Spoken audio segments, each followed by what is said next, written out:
Hello दोस्तों, Unacademy में आप सभी का बहुत बहुत स्वागत है। जैसा कि इस समय हम देख रहे हैं कि दिल्ली और उसके आसपास के क्षेत्रों में बाढ़ की स्थितियां मौजूद हैं। इसमें खास तौर से यमुना नदी के स्तर पर अगर देखें तो यमुना नदी में छोड़ा गया जो एक्स्ट्रा पानी है वो दिल्ली के कई सारे क्षेत्रों को डुबा रहा है और वहां पर पानी भर गया है। अगर हम विगत वर्षों से तुलना करें तो कई बार का जो रिकॉर्ड रहा है पिछले कई दशकों का, तो वो रिकॉर्ड भी टूटता हुआ दिखाई देता है। यमुना नदी का संबंध दिल्ली के क्षेत्र में विरासत के स्थलों से जोड़ करके देखें या सांस्कृतिक पहलुओं से जोड़ करके देखें तो वो बहुत महत्वपूर्ण है। दिल्ली के अंदर कई सारी ऐसी इमारतें हैं जो यमुना नदी के वहां होने के हिसाब से स्थापित की गई हैं। दिल्ली के अंतर्गत बहुत सारे ऐसे पुल हैं, बहुत सारे ऐसे पुराने स्मारक हैं जो यमुना नदी के वहां होने से प्रभावित हुए हैं या फिर वहां बनाए जाने की वजह वो रही है। ऐसे में एक प्रश्न ये होता है कि आखिरकार दिल्ली के साथ यमुना नदी के क्या ऐतिहासिक संबंध रहे हैं। हाल ही में एक तस्वीर भी है जो एक इशारा करती है, एक तरीके का हमें परिदृश्य दिखाती है कि पहले किस तरह से दिल्ली के पास, दिल्ली में जो लाल किला मौजूद है और जो एक समीरगढ़ का किला मौजूद है वो कैसा दिखता था, कहां पर पानी बहता था और आज के समय जो फ्लड की स्थितियां हैं, जो पानी भर गया है, वो कैसे तुलना की जा सकती है उसकी। आज का टॉपिक है दिल्ली का यमुना नदी और बाढ़ से संबंध। तो बाढ़ से संबंध तो हम देखेंगे ही, साथ ही दिल्ली के अंतर्गत यमुना नदी का क्या महत्व रहा है इस पर भी चर्चा करेंगे, क्योंकि डिजास्टर एंड डिजास्टर मैनेजमेंट वाले सेक्शन में यानी कि जीएस के पेपर 3 में सीधे सीधे विषय मेंशन है। इसके अलावा आर्ट एंड कल्चर वाले सेक्शन में यानी कि जीएस पेपर 1 में से पूछा जा सकता है। प्रारंभिक परीक्षा में यानी कि प्रीलिम्स में भी इससे जुड़े हुए सवाल बनाए जा सकते हैं। तो कोई भी प्रश्न आपके सामने आए, इसलिए आपको तैयारी करते हुए चलना है। तो ज्योग्राफी वाला सेक्शन जुड़ जाता है फ्लड वाले एंगल से, डिजास्टर वाला जो एंगल है वो जुड़ जाता है डिजास्टर मैनेजमेंट से। तो हाल ही में उत्तर भारत में भारी वर्षा हुई है, ये कारण है। और वर्षा के पीछे के कारणों को देखें तो कई बार ऐसा पता चलता है कि वेस्टर्न डिस्टर्बेंस जो कि अक्सर सर्दियों के समय में दिखाई देता है, वो ग्लोबल वार्मिंग कह लें या कुछ अन्य तरह के जलवायु परिवर्तन के प्रभावों के चलते इस समय देखने को मिल रहा है। यानी कि हम कहें कि मौसम में या जो हमारा क्लाइमेट पैटर्न है उसमें एनोमली दिखाई दे रही है, विसंगति दिखाई दे रही है। कहीं पर बाढ़ और कहीं पर सूखे जैसी स्थितियां बन रही हैं। तो इससे हुआ क्या है कि दिल्ली में यमुना के जल स्तर में रिकॉर्ड तोड़ वृद्धि हुई है, जो कि 208.66 मीटर की ऊंचाई तक पहुंच गया है। और ये अपने आप में बड़ा रिकॉर्ड है, क्योंकि अभी कितना हो गया, 208.66 जो दर्ज किया गया था बीते कुछ दिनों पहले।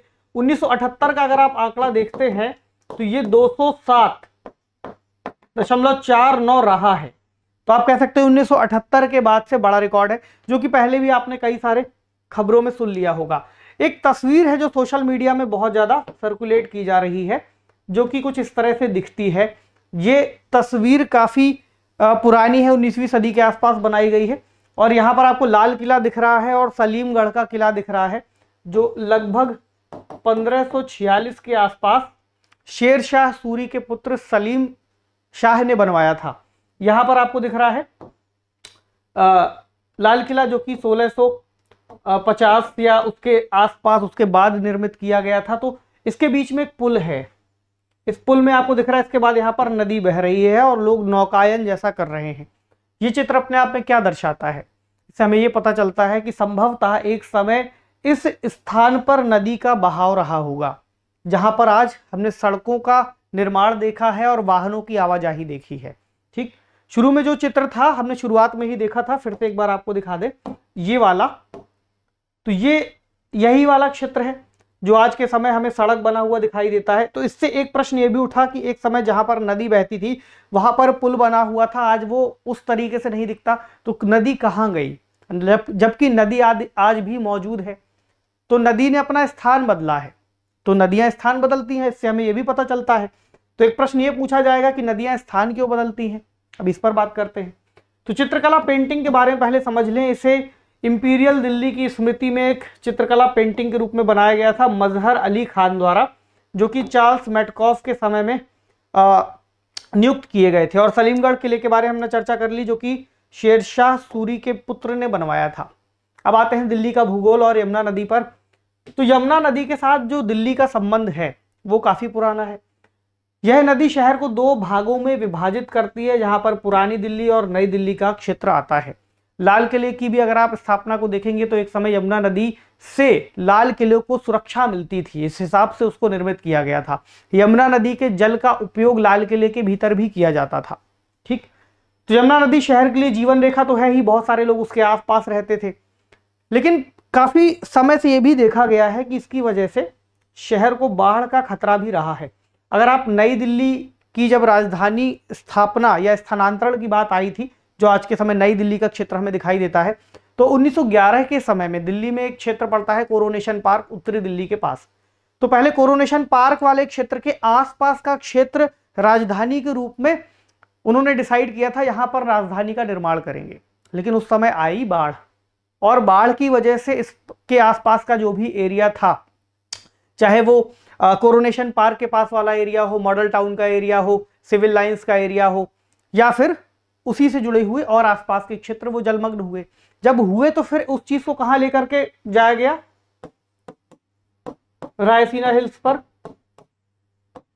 यानी उस पहाड़ी या ऊंचाई वाले क्षेत्र पर जो इतनी आसानी से ना डूबे, जहां पर आज आपको राष्ट्रपति भवन दिखाई देता है, और उसके आसपास जो लुटियंस की दिल्ली है वो निर्मित की गई थी। उसका एक बड़ा कारण यही था कि उस समय यहां पर बाढ़ की संभावना थी, जो कि आज भी हमें दिखाई देती है, जहां पर कश्मीरी गेट के पास राजघाट वाला क्षेत्र और आसपास के जितने क्षेत्र है, आईटीओ का हो या इंद्रप्रस्थ वाला हो, वो सब इस क्षेत्र में जलमग्न हुए हैं।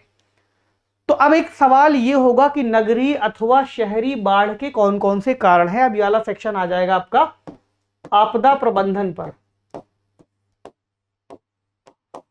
आपदा और आपदा प्रबंधन, यानी आपदा के क्या कारण हैं और क्या उससे बचने के उपाय हो सकते हैं जो अगर हम अपना लें, और कुछ ऐसे उपाय होंगे जो बाद में उपयोग किए जाएंगे। ठीक है, तो पिछले कई वर्षों से भारत में शहरी बाढ़ आपदाओं की प्रवृत्ति, यानी शहरी बाढ़ वाली आपदाओं की प्रवृत्ति बढ़ रही है, जिससे भारत में प्रमुख शहर गंभीर रूप से प्रभावित हुए हैं। तो केवल दिल्ली ही नहीं है, और भी कई सारे शहर हैं, जैसे कि 2000 में, सन 2000 के आसपास हैदराबाद की स्थितियां, 2001 में अहमदाबाद, 2002 और 2003 में दिल्ली में, ये कई बार देखा गया है।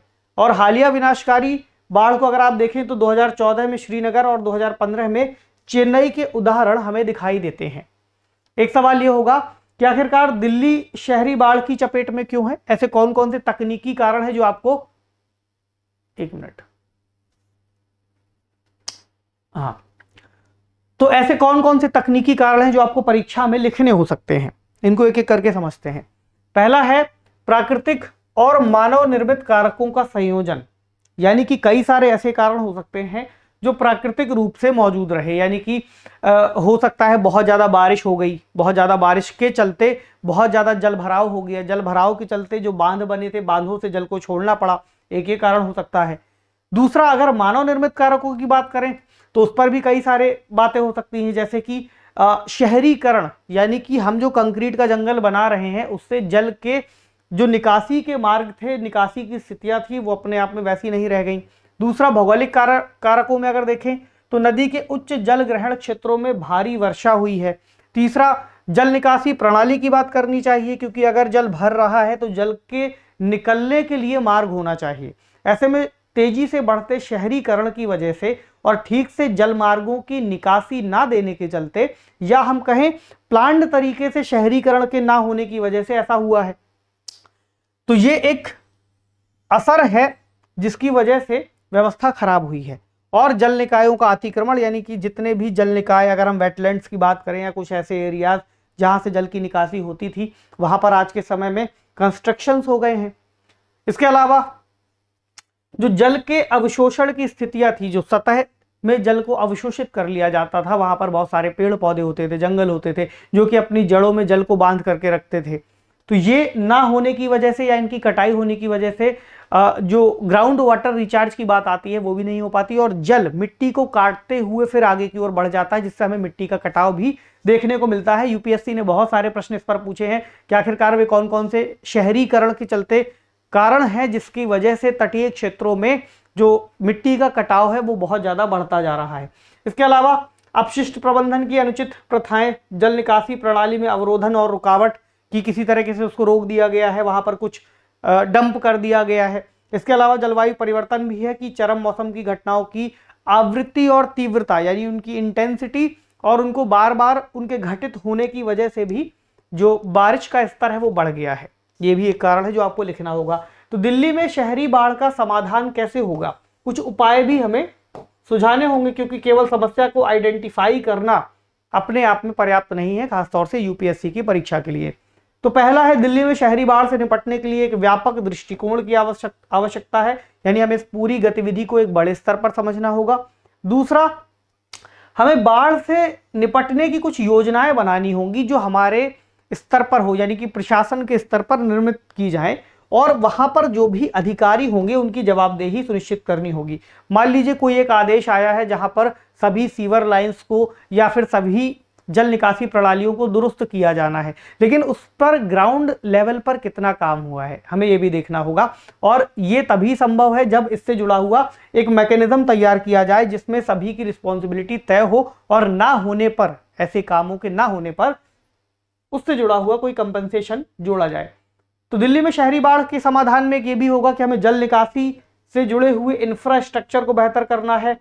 जो अपवाहिकाएं हैं, यानी कि जो छोटे नाले हैं या नदी से जुड़े हुए ऐसी संरचनाएं हैं जो जल को बहाती हैं, वहां पर जब कुछ समय तक सफाई ना हो तो गाद जम जाती है। गाद क्या होती है?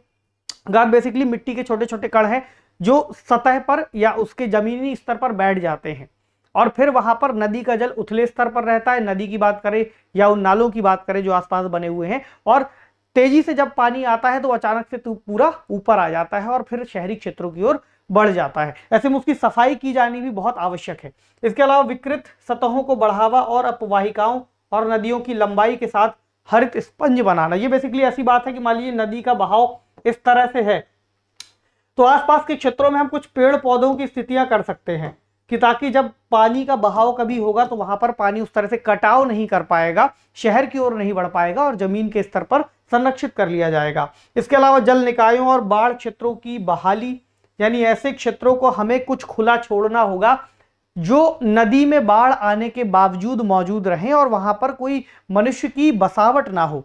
क्यों, ऐसा क्यों जरूरी है? मान लीजिए आज के समय लोग नदी की ओर बढ़ते चले आ रहे हैं, एकदम नदी के पास में ही घर बना लिया कि गर्मियों में दिख रहा है कि नदी सूखी हुई तो और उस तरफ बढ़ गए।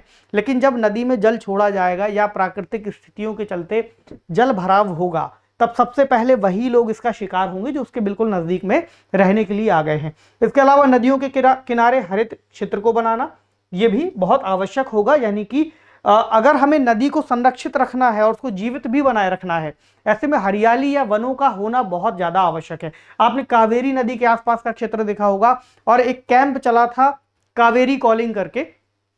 उस कैंप के तहत बहुत सारे पेड़ों को लगाया गया था, लगभग 1 करोड़ के आसपास वनों का या हम कहें वृक्षारोपण किया गया था। तो एक अच्छा कॉन्सेप्ट हो सकता है, एक एग्जाम्पल हो सकता है जिसे आप लिख सकते हैं। तो कावेरी नदी के सूखने की वजह भी यही थी, बहुत सारे जो आसपास जंगल हैं, जो वन है, उनकी कटाई। तो उनकी कटाई को रोक दिया जाए या धीमा कर दिया जाए, या अगर हो चुकी है तो उसको संरक्षित किया जाए और पेड़ पौधे लगाए जाएं। तो इस तरह के इनिशिएटिव एनजीओ को, सरकारों को, आपको और हमको लेने होंगे, क्योंकि कोई बाहर से नहीं आएगा हमारा काम करने। कुछ ऐसे समाधान हैं जो तकनीकी स्तर पर हो सकते हैं। जब बाढ़ आ गई, मान लीजिए कारणों को हमने समझ लिया, लेकिन अब बाढ़ आ चुकी है तो क्या करेंगे?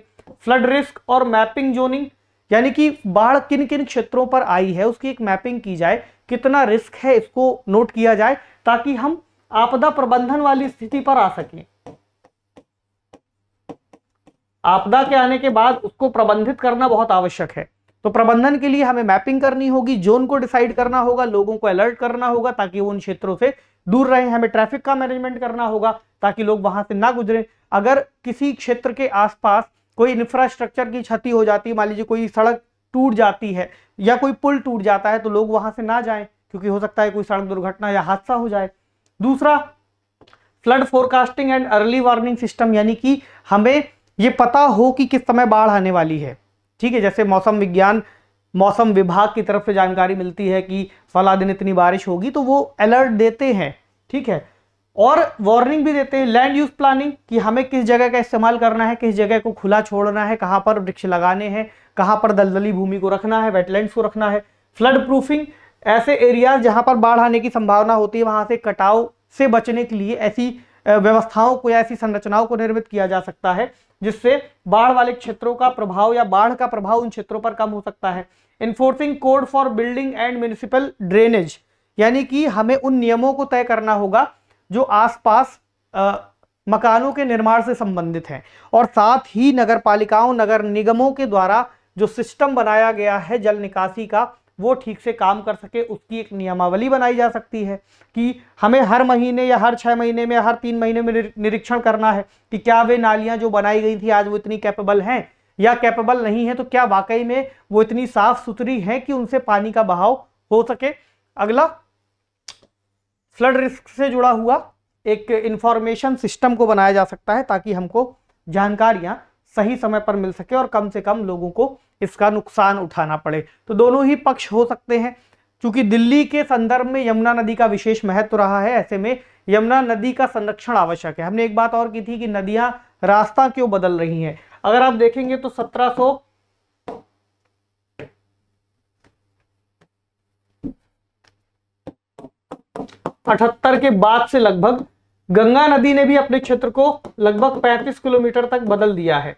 अगर आप यूपी में देखेंगे तो यूपी के अंतर्गत बदायूं के क्षेत्र में ही लगभग 10 किलोमीटर तक गंगा का जो है बहाव क्षेत्र है वो बदल गया है। तो एक सवाल इस सवाल के अलावा ये हो सकता है कि आखिरकार नदियों के बहाव में परिवर्तन क्यों आता है। तो इसका एक उत्तर ये हो सकता है कि जो भारत के अंतर्गत भारत की प्लेट है, इंडियन प्लेट जिसको हम बोलते हैं, उसका उत्तर दिशा की ओर वो खिसक रही है।